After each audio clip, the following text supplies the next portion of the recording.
Happy na naman ang angel nyo. Bumisita ulit kasi ako dito sa favorite clinic ko, ang Angels Aesthetic and Wellness Center. Dito lang sa Tanza, Cavite. At ang ipapagawa ko nga ngayon ay yung pilik mata ko. 3 weeks na rin kasi siya nung pinagawa ko. Kaya ayun, paubos na.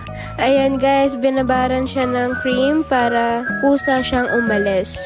Syempre guys, bawal natin piliting alisin yung eyelash extension kasi baka sumama din yung natural lashes natin. Sarap talaga sa feeling pag binabrush niya yung lashes ko. Ganda niya pag nag-smile eh.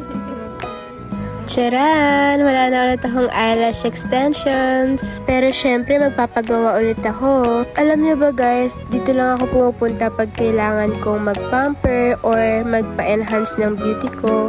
Kasi dito lang yung clinic na comfortable ako and also talagang quality yung service na binibigay nila